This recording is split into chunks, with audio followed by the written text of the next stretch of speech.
बताना है calendar. Calendar एक ऐसा चैप्टर है रीजनिंग का इसमें आप सभी कोड लगाते हो कि इतना कोड याद करो। बहुत लड़के का मैं शिकायत है सर अलग अलग लोग पढ़ाते हैं, अलग अलग कोड याद करना पड़ता है कि 1600 को इतना, 1700 को इतना। तो मैं आप लोग को बता दूं कि बिना कोड का, एक भी कोड नहीं, विदाउट कोड मैं आप सभी को कैलेंडर पढ़ाने वाला हूं। आप सीधे डायरेक्ट क्वेश्चन देखते हैं क्या कैलेंडर बनता कैसे, कोई कोड की जरूरत नहीं। अब आते हैं इसमें एक चीज आपको बता दें कि इसमें आपको याद रखना होगा विषम दिन। इसमें कोड की कोई जरूरत नहीं, सिर्फ याद करना होगा विषम। विषम क्या होता है? विषम वो होता है जिसमें आपका जो शेषफल बचता है। जैसे कि जनवरी कहते हैं कि जनवरी मंथ में विषम दिन कितने होते हैं। तो जनवरी हम जानते हैं कि जनवरी कितना दिन का होता है, 31 दिन का। तो इसमें विषम दिन निकालना है तो कैसे निकालेंगे? तो इसमें हम सबसे पहले 7 से भाग देते हैं। 7 से भाग 7 × 28 कितना बचेगा? 3। यानी जनवरी मंथ का जो विषम दिन होगा वो क्या होगा? 3। अब एक क्वेश्चन बन सकता है सर 7 से भाग क्यों दें? तो आप सभी लोग जानते हैं कि एक सप्ताह में 7 दिन होते हैं।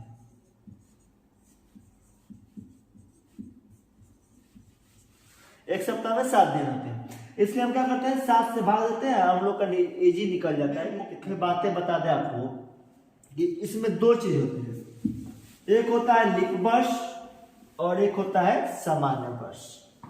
पहला सामान्य वर्ष जिसमें 365 दिन होते हैं, और दूसरा होता है लीप वर्ष जिसमें 366 दिन होता है। अब 366 दिन कब होता है? तो यह 4 साल बाद होता है। कितने साल बाद?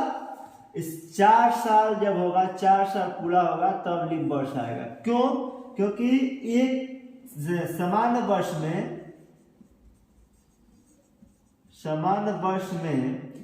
365 दिन 6 घंटे होते हैं। यह 6 घंटे जो रहता है यही बढ़ते बढ़ते कितना 4 साल में 24 घंटा होता है। तो 24 घंटा होता है, एक दिन बढ़ जाएगा तो वही 366 दिन होगा। अब आप पहचानो कैसे कि यह लीप वर्ष है या सामान्य वर्ष है? क्वेश्चन बनता है कि आप पहचानो कैसे कि लीप वर्ष है या सामान्य वर्ष है। तो आपको बता दें कि देखो सामान्य वर्ष पहचानने के लिए जिसमें 4 से या 400 से भाग नहीं लगता है उसे सामान्य वर्ष कहते हैं। अब देखो 400 से कब भाग देना है? जब सेंचुरी वर्ष हो। जैसे में कि यहाँ पे दे दो 1900, 1600, ये सब क्या है लास्ट में 0 आ रहा है, तो इसमें लगाना होगा 400 से भाग। अगर ऐसे रह जाए जैसे कि 1999, 1810, तो ये लास्ट में 0 नहीं आ रहा है, इसका मतलब यह इसमें कितना से भाग देंगे? 4 से भाग देंगे। क्लियर? यहाँ किसी को दिक्कत नहीं। अब आते हैं एग्जाम्पल देख लेते हैं 1-2 कि लीप वर्ष का एग्जाम्पल कौन सा होगा और सामान्य वर्ष का एग्जाम्पल कौन सा होगा। तो सामान्य वर्ष के लिए देखते हैं जैसे कि 1900, और इसमें 400 से भाग देते हैं तो क्या कटेगा? क्या नहीं कटेगा। जब नहीं कटेगा तो इसका मतलब ये कौन सा वर्ष है? सामान्य वर्ष। जबकि यही यहां पे देखते हैं, 1600 में 400 से भाग देगा तो कटेगा कि नहीं कटेगा? कट जाएगा। तो यह लीप वर्ष है। कौन सा वर्ष है? लीप वर्ष है। वही यहां पे देखो 1988 कट जाएगा। लास्ट का अंक देखना है कट रहा है कि नहीं कट रहा है। तो कट जाएगा तो इसका मतलब है किस में जाएगा? लीप वर्ष में। तो इसको हटा देते हैं। यहाँ पे लिख देते हैं 1922, इसमें 4 से भाग लगेगा? नहीं लगेगा, यह सामान्य वर्ष है। यहाँ पे डालते हैं 1620, कटेगा कि नहीं कटेगा? 4 से कट जाएगा, 4×5 = 20, तो इसका मतलब यह लीप वर्ष है। तो जिसमें 4 से या 400 से भाग लग जाए उसे लीप वर्ष कहते हैं, जिसमें 4 से या 400 से भाग न लगे उसे सामान्य वर्ष कहते हैं। आज हम आप लोग को सीधे डायरेक्ट टॉपिक में बता रहे हैं कि कोई भी दिन वाला निकालना रहता है, उसी में बच्चा सब फंस जाता है कि सर कैलेंडर में कोड याद करना पड़ता है। तो विदाउट कोड हम बता दें आपको कि 20वें दिन आपको याद रखना होगा। सबसे पहली बात कि आपको एक दो शब्द याद रखना पड़ेगा, जैसे कि 100 वर्षों में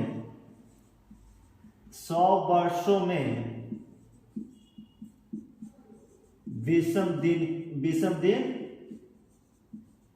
या 20वें दिनों की संख्या। तो आंसर होता है 5। लेकिन 5 कैसे होगा, तो उसके लिए आपको सबसे पहले 1 से लेकर 100 तक लिखना पड़ेगा। 1 2 इतना लिखने का मेरा मेन मकसद था कि आपको समझ में आए। आपको बता दें कि 20वें दिन सामान्य वर्ष और लीप वर्ष ये होता है 365 दिन, ये होता है 366 दिन।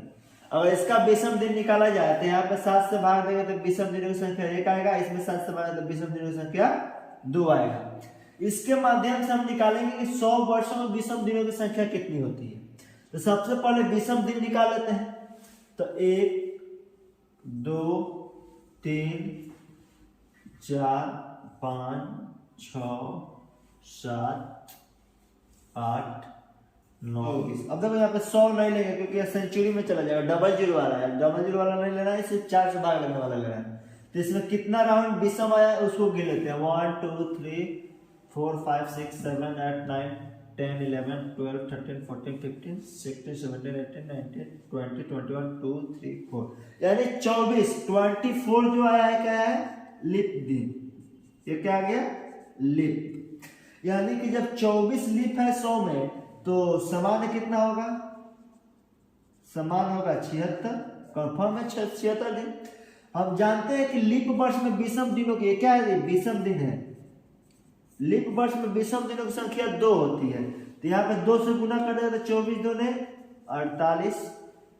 और सामान्य वर्ष में 20वें दिनों की संख्या 1 होती है। तो 76 गुने 1 करेंगे तो क्या आ जाएगा 76। इस दोनों को जोड़ेंगे तो कितना आएगा 124। 124 में जब 7 से भाग देंगे तो कितना कट के आ जाएगा, शेष 5। यही जो 5 बच गया है यही क्या है, 20वें दिन है। तो आपको यह बात याद रखनी होगी कि 100 वर्षों में 20वें दिनों की संख्या 5 होती है। बस इतना ही पे सवाल खत्म। बस यही याद रखना है कि 100 वर्षों में 20वें दिनों की संख्या कितनी, 5। यह आपको लिख कर बताए कि वो 5 आया कहां से। तो आप क्लियर हो गया कि 5 कहां से आया। लीप वर्ष 24 निकला 100 वर्षों में, 24 यानी 20वें दिनों की संख्या 2 बच रहा है लीप वर्ष में, तो 24 दूनी 48। और 76 दिन बच रहा है आपका सामान्य वर्ष जनरल ईयर्स, उसमें 1 से गुना कर रहे हैं क्योंकि सामान्य वर्ष में 20वें दिनों की संख्या 1 होती है। अब दोनों को जोड़ेंगे तो 124 आ रहा है। 124 में जब 7 से भाग देंगे तो मेरा 5 रिमाइंडर आएगा, शेषफल 5 आएगा, वही मेरा 20वें दिन हो गया। क्लियर।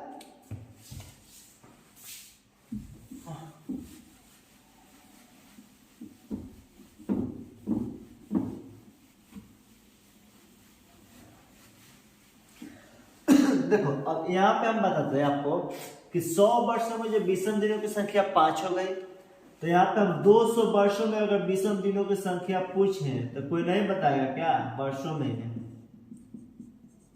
20वें दिनों की संख्या। तो सबसे इजी है, देखो 200 को 2 भाग में तोड़ दो, 2 गुने 100 तो 200 हो जाएगा। तब 2 का 2 लिख देंगे। 100 वर्षों में 20वें दिनों की संख्या कितनी आया है, 5। तो यहाँ पे करते हैं 5, तो 5 दो ना 10। अब 20वें दिन निकालना है तो 7 से तो भाग देंगे, तो 7 से जब भाग देंगे तो 7 से कम 7, यानी कितना रिमाइंडर बचेगा 3। यही क्या हो गया 20वें दिन। यानी 200 वर्षों में 20वें दिनों की संख्या कितना निकल गया 3। वैसा ही आ जाए 300 वर्षों में 20वें दिनों की संख्या, तो 3 गुने 100 करेंगे तो क्या हो जाएगा 3 गुने 5 बराबर 15। 15 में 7 से भाग देंगे तो कितना है 7 दूनी 14 1, यानी 300 वर्षों में 20वें दिनों की संख्या 1। वैसा ही 400 वर्षों में पूछ दे, 400 वर्षों में 20वें दिनों की संख्या, तो 4 गुने क्या कर देंगे 100। तो यहाँ पे 4 गुने 100 का 5, लेकिन प्लस 1 एक्स्ट्रा करते हैं इसमें, क्योंकि आप पूरा पूर्ण कट जाएगा, डबल जीरो आ जा रहा है। तो डबल जीरो जब आएगा तो 4 × 20 21, 21 में जब 7 से भाग देंगे तो कितना आ जाएगा 0, यानी 400 वर्षों में विषम दिनों की संख्या कितने आएगा 0। बस यही 4 स्टेप आपको याद रखना होगा कि 100 वर्षों में विषम दिनों की संख्या 1, 200 वर्षों में विषम दिनों की संख्या 3, 300 वर्षों में विषम दिनों की संख्या 1 और 400 वर्षों में विषम दिनों की संख्या 0। बस इतना 4 स्टेप याद रखो, बाकी कैलेंडर खत्म। अब ये निकलना कैसे, तब आपको बता दिए कि एक 100 का याद रखना है कि 100 वर्षों में विषम दिनों की संख्या 5 होती है। अब 200 का विषम दिनों को पूछ रहा है तो 2 गुने 100 कर दो, तो 2 गुने 5 बराबर 10, 10 में 7 से भाग दे 3 विषम दिन निकल गया। क्लियर। एग्जाम्पल लेते हैं, आप लोग को कैसे दिन निकालना है विदाउट कोड, बिना कोड का एक भी कोड नहीं लगाना है। समझो कि विदाउट कोड का कैसे निकालेंगे। अब आते हैं क्वेश्चन पे सीधे। क्वेश्चन कह रहा है कि पहले छोटा सा चलते हैं बड़ा की तरफ। 15 जनवरी 1208 को कौन सा दिन था?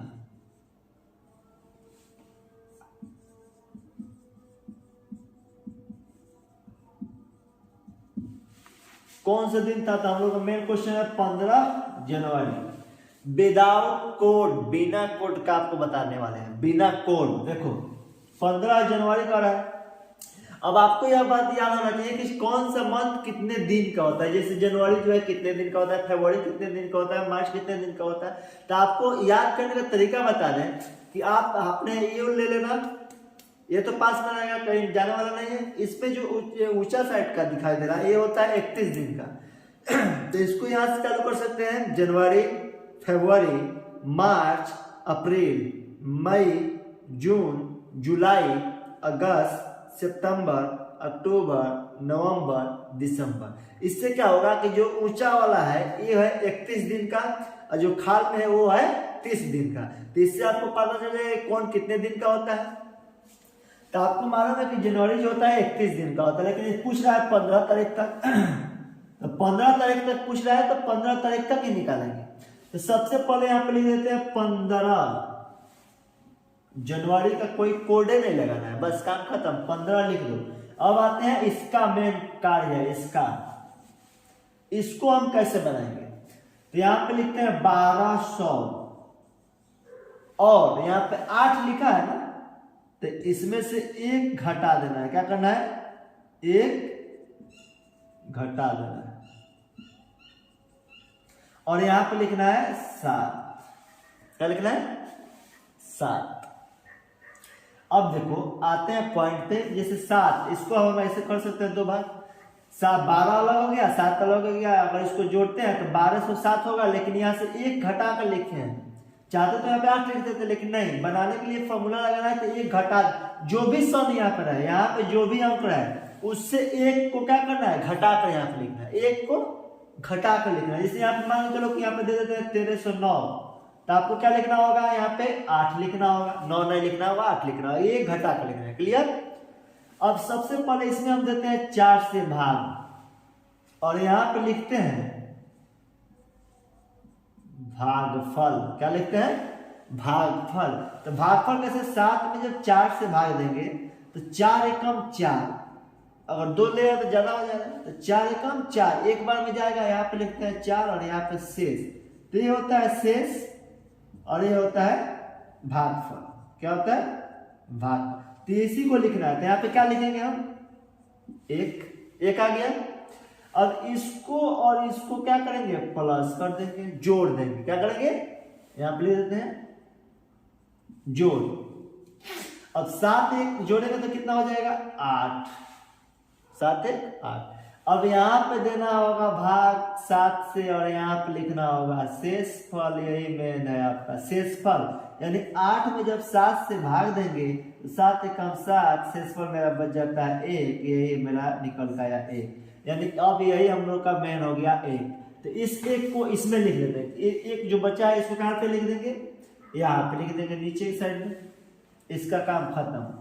इसका काम खत्म।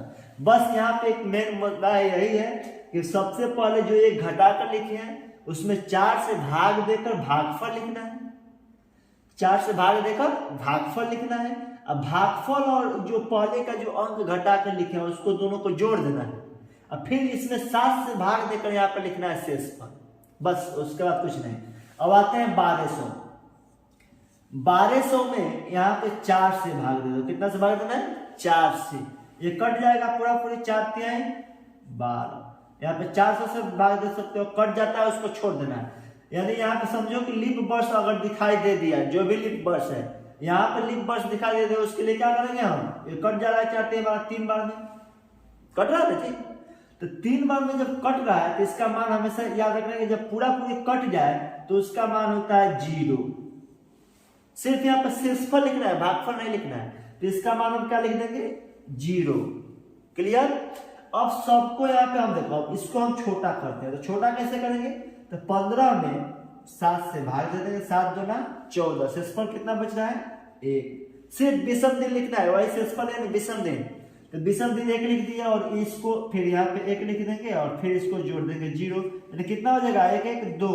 हम लोग जानते हैं कि शुरू से ही सोमवार से 1 चालू करते हैं। सोम 1, मंगल 2, बुध 3, गुरु 4,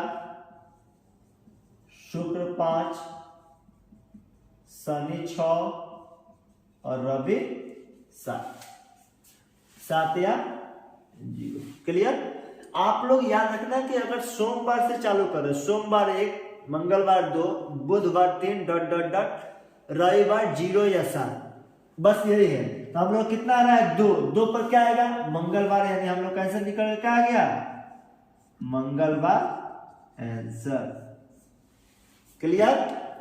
अब मैं आप सभी को पहले इसको एक बार और क्लियर कर दूं। डाउट जो होगा यहीं पे फंसेगा, यही जब क्लियर हो जाएगा तो आपका क्लियर हो जाएगा। चलो इसको पे फोकस करते हैं एक बार। यहाँ पे 1208 दिया हुआ है। क्या दिया हुआ है? 1208। तो एक घटा कर लिखेंगे हम 7। यहाँ पे लिख देते हैं 1200, इधर लिख देते हैं 7। 7 में सबसे पहले 4 से भाग देना है। 4 से भाग देंगे तो यहाँ पे लिखेंगे भागफल। क्या लिखेंगे? भागफल। तो कितना होगा? 4 एकम 4। एक बार में कट रहा है तो 4 एकम 4, यानी एक बार यहाँ भागफल आया 1 और फिर इस दोनों को क्या करेंगे? हम जोड़ देंगे। तो 7 1 8 आ गया। अब यहाँ पे हम भाग देंगे 7 से, यहाँ पे भाग देंगे 4 से, यहाँ पे भाग देंगे 7 से और यहाँ पे लिखेंगे शेषफल, रिमाइंडर। अब देखो 7 एकम 7 कितना बच रहा है? 1। यही जो हम लोग का निकल के आएगा, यही हम लोग का 1 निकल के आएगा, आंसर लास्ट वाला। ठीक है? अब आते हैं 1200। यहाँ पे देखना जो भी लीप वर्ष दिखाई दे, जो 4 से कट जाए उसके लिए 0 लगा देना। क्लियर? कोई दिक्कत किसी को नहीं। चलो इसी पर हम नेक्स्ट देखते हैं। क्वेश्चन करते हैं, जैसे जनवरी था तो फरवरी है तो मार्च में जाते हैं। अब यहाँ पे हम देते हैं 30 मार्च 1812 को कौन सा दिन था?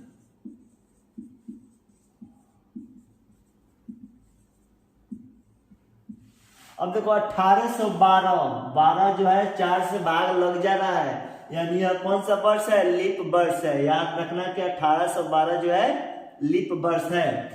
अब लीप वर्ष में हम लोग फरवरी कितना दिन का होता है? 29 दिन का। तो उसके लिए हम यहाँ पे लिखेंगे, सबसे पहले तो जनवरी आया होगा, तब फरवरी आया होगा, तब मार्च गया है। ऐसे ही अगर दिसंबर देता है तो जनवरी फरवरी आपको यहाँ पे दर्शाना पड़ेगा। तो दर्शाने के लिए क्या? कुछ नहीं, हम बता देते हैं, चुटकी में बन जाएगा। अब देखो यहाँ पर ये नहीं कि अब जनवरी आता है तो 31 लिखे, यहाँ पे 29 लिखे, फिर यहाँ पे 30 लिखे, ऐसा नहीं। आपको हम यहाँ पे शॉर्ट देते हैं, रिमाइंडर आप याद रखना, बस रिमाइंडर यहाँ पे लिख देते हैं जनवरी, फरवरी, मार्च, अप्रैल, मई, जून, जुलाई, अगस्त, सितंबर, अक्टूबर, नवंबर, दिसंबर। जनवरी आता है 31, ये होता है 28 या 29, 31, 30, 31, 30, 31, 31, 30, 31, 30, 31। और सब में 7 से अगर भाग देते हैं तो यही हम लोग का होता है 20वां दिन। क्या होता है? 20वां दिन। इसमें 7 से भाग देंगे तो कितना शेष बचेगा? 3, और यहाँ पे 0 या 1, 3, 2, 3, 2, 3, 3, 2, 3, 2, 3। मतलब कि आप देख लो कि जिस जगह पे 31 दिन आ रहा है, मतलब 31 वाला आ रहा है, उसमें 3 शेष बचेगा, विषम दिनों की संख्या 3। और जिसमें 28 या 29 आ रहा है तो 0 या 1, जहाँ जिसमें 30 आ रहा है उसमें रिमाइंडर 2 बचेगा, मतलब कि 2 दिन विषम हो रहा है। वैसा ही यहाँ पे आते जनवरी में 7 से भागेगा तो कितना हो जाएगा? 3। और यहाँ पे 29 है तो कितना विषम दिन की संख्या? 1। और इसमें 38 तक जाना है तो 2, क्योंकि 30 तक ही क्वेश्चन कर रहा है तो इसलिए 30 गए हैं तो 2। क्लियर? ये हम लोग का इतना काम खत्म, इतना काम खत्म। अब आते हैं 1812, मेन पॉइंट 1812। अब 1812 में हम 1800 को अलग लिख दे रहे हैं, और यहाँ पे 12 जो है इसके लिए हम क्या बताए हैं? एक कम करके लिखना है, तो यहाँ पे क्या लिखेंगे? 11। 11 में 4 से भाग देंगे, यहाँ पे लिखेंगे क्या? भागफल। तो भागफल लिखेंगे 4 दूनी 8, 2। अब इसको दोनों को क्या करेंगे? हम जोड़ देंगे, तो 11 2 13। 13 में अब 7 से भाग देंगे, और यहाँ पे लिखेंगे शेषफल। क्या लिखेंगे? शेषफल, रिमाइंडर। 7 एकम 7, 6। हम लोग का रिमाइंडर कितना बच गया? 6। तो ये वाला 6 को यहाँ पे फेंक दो, मतलब कि फेंक दो मतलब रख दो, इसको यहाँ से उठाकर यहाँ पे हम रख दिए 6। क्लियर? अब आते हैं 1800। 1800 पर फोकस किया जाए। 1800 में जब 400 से भाग देंगे तो मेरा शेषफल कितना बच रहा है? तो 2 0 से 2 0, 4 4 16, 17 18, 2 बच रहा है। अब यहाँ पे मेन पॉइंट है कि जब 2 बच रहा है तो 2 नहीं लिखना है, यहाँ पे 2 का मतलब हुआ कि 200। 2 का मतलब 200।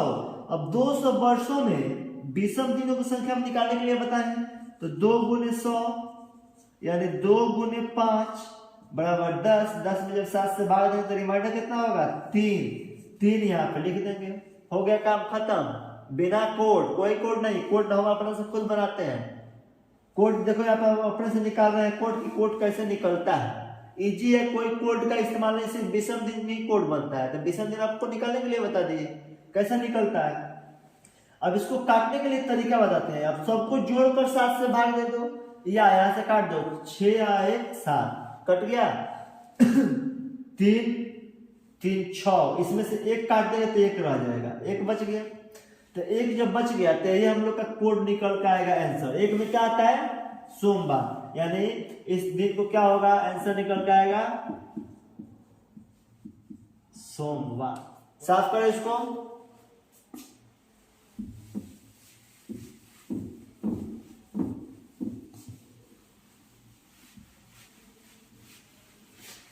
एक क्वेश्चन आप लोग के मन में आ सकता है, सर यहाँ पे तो दिया है कि 1208, 7, 9, 1300, 1900 कुछ भी दे रहा है। लेकिन अगर क्वेश्चन ऐसे दे दे कि 30 मई 1600 को कौन सा दिन होगा?